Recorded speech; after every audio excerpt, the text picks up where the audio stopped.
Hello and welcome. Today we are just leaving Universal Studios in Singapore. Now this is the closest thing that they have to a city walk. However, we are on the Resorts World in Sentosa, is if you were going to give this a proper Google. So it's not officially a city walk, but it is the closest thing to it if I did a comparison video of the ones that they've got in Florida and of course Hollywood as well. But you can see you are spoiled for choice if you want a lot of chocolate, because they have a Hershey's Chocolate World available along with quite a lot of other little bits and pieces which I have never ever seen before. There is also a huge Lego store here as well, and you can see it does look very, very pretty with it all lit up. So that's what I mean about it being very, very similar to a city walk, but it is called something slightly different. So here for the next 15 minutes or so, we're just going to take a nice slow loop around what this area has to offer as the sun starts to set. But you can see you are again spoiled if you want some ice cream, some chocolate, some Lego, all clothing as well. So they've got everything here, and of course you've got all of your photo opportunities as well. Now the one thing that this has that the other city walks does not have is an outdoor food hall. So we will be walking through all the different bits and places where you can grab yourself a bite to eat, and of course the smell was incredible as you walk around. But we are just going to be doing a little loop because I had never done this before, and because I didn't have Google Maps, because your phone from the UK does not work in Singapore unless you have a local SIM card.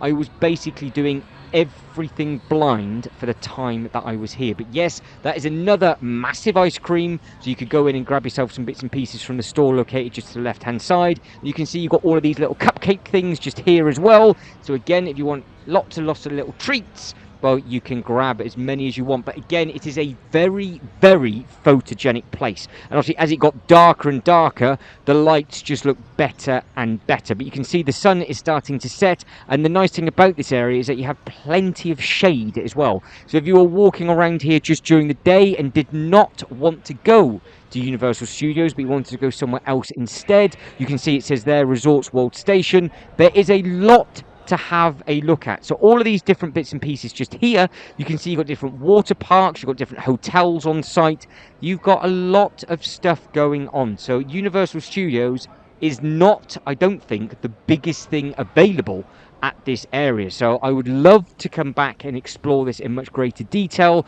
and just see all of the other little bits and pieces that they've got on offer, because this really took me by surprise by just how big this place was, and obviously the time that all the shops opened up. They did open up quite early as well, so really easy to get to from my hotel in Singapore. So that was the AM hotel. That was really easy to do, and the nice thing about the sort of transportation in Singapore is you can just pre-book your taxi and pay for it up front rather than having to worry about how much it's going to be. And again, they are advertising Madame Tussauds as well, so you can see just up here we have all of the different bits and pieces and all the different information that they've got up there, which for the world's ultimate fame experience is what it says just there. And then you've got a 7-Eleven, which are extremely popular around that way as well, so you can grab yourself a drink and a quick snack if you wanted to. So as we carry on tucking into what this has to offer, let me know if you've been here before, and if you could let me know the other bits and pieces that are on site that you could buy a ticket for, because like I said, I had absolutely no idea, as I begin to choke, what else was available on here, because it was just a big resorts world, and it says all the different bits and pieces. So it says that the actual Universal Studios has 28 rides, but I don't know and I can't find what else is on the resort world. So it'd be very, very interesting to see exactly what else this has on offer, because it did look huge on the map, and the hotels looked breathtaking. So if you have ever seen any of the hotels, they are very, very expensive, but you can soon see why by just looking at some of the images on the inside and outside of them. They are huge, but you have got lots of different places where you can grab yourself a bite to eat, and it does look very, very nice. So it does look like there's something for everybody. Looks like there's a little bit of a casino as well. You can see you've got the big water park. So that's what I was trying to find. It was the Cove. So Adventure Cove is a water park, and CEA Aquarium as well, and Universal Studios. Then you've got the Gourmet Park, which is obviously where you grab yourself a bite to eat. And then you've got the hotel as well. So there I am panicking about what else is on site. And I'd already filmed it because I'm clever enough. And yes, those windows are part of the hotel. So that is a different hotel that is available. And then you've got all these amazing photo opportunities as you come up. You can see you've got all the different dragons. And then as you go up the escalators, the hotel is just huge. But it was very, very expensive for one night compared to where I was staying. To be honest, if I came back for the ease and the price that you pay for a taxi, if I was to stay here just for one night and do the 2 parks and move on to a different location, it would save quite a lot of time. But then at the same time, my AM hotel allowed me just to walk to the marina, walk to all of the other places that I wanted to see, so you weren't just stuck on the resort. But I would highly recommend, if you are going to be doing the water park, the aquarium, or of course Universal Studios, you have, I think, 2 very, very large hotels on site, so you don't have to worry about it too much. And then of course you can then just come back, eat anywhere that you want to on site, go back to your hotel room, and then do it all over again the following day. So it just keeps it super, super easy, especially if you're going to be hopping from one location to another. It's nice. That's a nice thing about Singapore. They've got lots of different accommodations at all sorts of different price points. And again, going by the Legoland Malaysia bits and pieces as well, you've got a couple of different accommodations on site as well, just on there. So if you are going to be doing the theme parks in Singapore, then heading off to Malaysia for a couple of days, then coming back again, it's easy enough to do, and then you can easily grab the hotels that you want. But you can see just how pretty this place is with regards to all of the different architecture around the outside. And again, you've got all of the wraparound of the hotels. It does look very, very good. And obviously the escalators go up.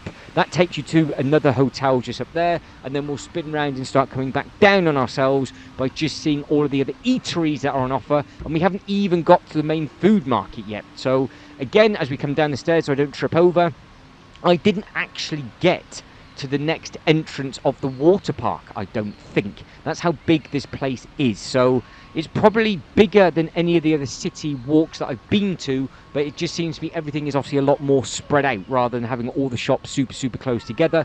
You can see just how far you're having to walk from one shop to another. So let me know what you prefer. Do you prefer it all sort of clustered together, or do you like to have a walk around and explore? It seems that was a lot of space. You can see all the people sitting on the AstroTurf there just to the left hand side and basically soaking in all the lights in the water. It was just perfect with regards to temperature as well. It finally cooled down because it was a very, very hot day walking around here. Luckily it didn't rain or anything like that, so I didn't have to worry about that. But again, if it did, you've got all the shelter and everything above your head, so it doesn't really matter. But again, because where we are, you've got all of the foliage as well, so it does look very, very smart with all the plants and all the trees. And now I am basically, like I said, making it up as I go along to where I'm going. Now if you are eagle-eyed, it did say Harry Potter. There is a brand new attraction coming here, which I will imagine will be open now, because this was filmed obviously a couple of weeks ago, or maybe nearly 2 months ago now.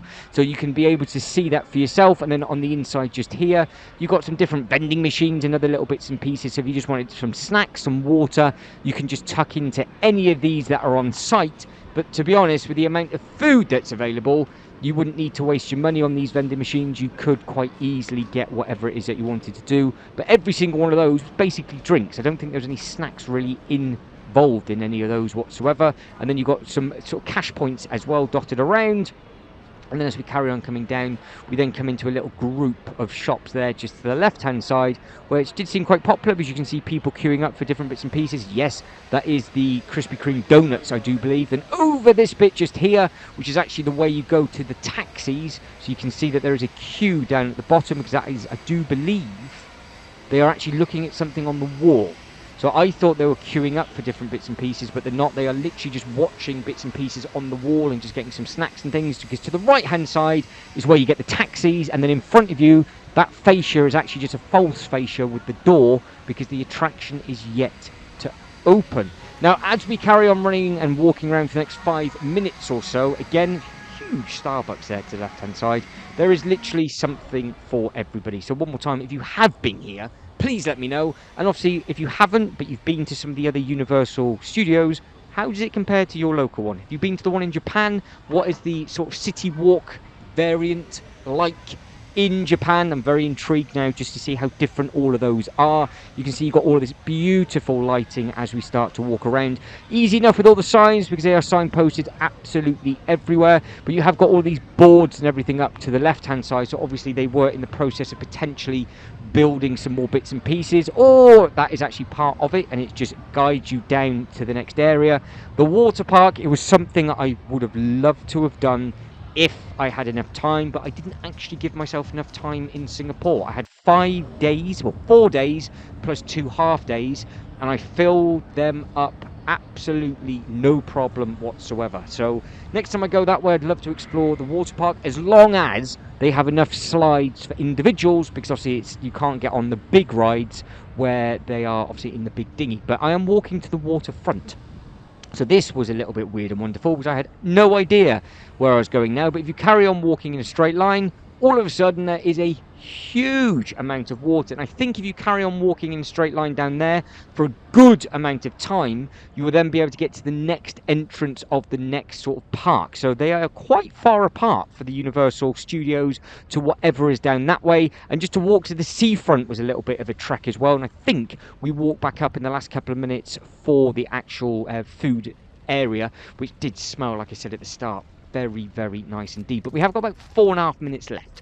So if you could like this video and subscribe to the channel, that'd be absolutely fantastic. There are multiple videos now available from different playlists from around the world. We've got Singapore covered, we've got Florida covered, we've got Dubai covered, and we have got a lot more to come as well with regards just to this trip. Because just in this trip, I managed to get to Singapore, Abu Dhabi, and Dubai. So you have got all the adventures of all of those to come, and obviously just exploring weird and wonderful things like this. But I didn't actually know where I was going, I didn't know where to look, and I was actually looking for signs telling me what way to go. But then when you got to this area just here, look at the lights of the water, and then you've got loads and loads of photo opportunities as well, and there was only one other person soaking all of this in. So I did actually end up just turning off the camera and sitting down for a couple of minutes and just sort of appreciate the view that was here, because it was very, very pretty. So you can see you've got all of those little steps just down there, and you've got the benches just to my right hand side, and then you've got obviously all these palm trees and all the little bits and pieces. But the camera is just starting to struggle, just because it's getting that little bit darker. So when it gets to a certain darkness, the GoPro does start to struggle like everything else. So I do apologise if it just seemed to be a little bit blurry. There's absolutely nothing I can do about that, because it's just at that perfectly wrong lighting, where the lights aren't quite yet bright enough and it's not quite dark enough. So it sort of counterbalances each other out. But in a second, I will turn the camera off and then soak it in with regards to sitting back on those benches, because I did want to see that for myself. I think I thought about walking down there, and I'm not going to lie, I just couldn't be bothered. So I just left that, and then we move on to the next bit, which is where are we going to go to now? Where do we end up? I am hoping we actually end up in the food court, because I did film all of that. I am 99.9% sure I filmed all of that kind of thing. So that is the waterfront. I am watching this back for the first time, so I'm intrigued to where this is now going to take us for the next 2 minutes. So these are all the food bits. So yes, we basically just go around the outside, so I could smell it all, and all of these wagons on the inside is where you get your food from, which was obviously a cool thing. And you can see just on the inside you've got loads and loads of tables and chairs, and there is a different cut through that I could have done, which I do believe I end up doing, and we just see everything from the inside as well. But you've got this huge hub here. So there it is, the park, just to the right hand side. So end up walking in there, because it'd be rude not to. So it's actually hard to miss. How I didn't see that sign at all until now. And then you are, well, if you were just as a couple or a family, the smell now is insane, because all of these tables and chairs are just in the middle, and everything around the outside is all of the different areas that you can just grab different things and different bites to eat. And I wish I had enough time just to sit down and actually eat something from here, but I was rushing because I had to get back to the hotel, get everything charged up for a different trip the following day. But I did manage to grab myself some nice noodles outside the AM hotel, which is always a nice thing to do, because it is nice just to see all the local cuisine, and just seeing all of this for the first time, it was pretty cool. Now I think about in fact almost everything was open. So all of that is a big old area, and again there's more of it to my right hand side as well. So I was going to do a full loop, but I don't like filming when loads of people are eating, because it's never nice having a camera on you when you're eating, and it's nothing that I did ever want to do in the first place. But that is a better understanding of the size. So that red thing is obviously the food court, and you can see how big the food court is and how small that looked on the map. So the scale of that map is absolutely enormous. Now we've got less than a minute left, so one more time, if you could like this video and subscribe to the channel, that'd be absolutely fantastic. But I have now run out of time, guys. So again, thank you very, very much for watching. Hope you've enjoyed it. In that comment section below, let me know what you think. I am making my way to the taxi rank to head back home to, I say head back home, head back to the hotel to carry on with all the adventures the following day. So as always, thank you very much for watching. You lot take care and I'll go to the next one. Ta-da.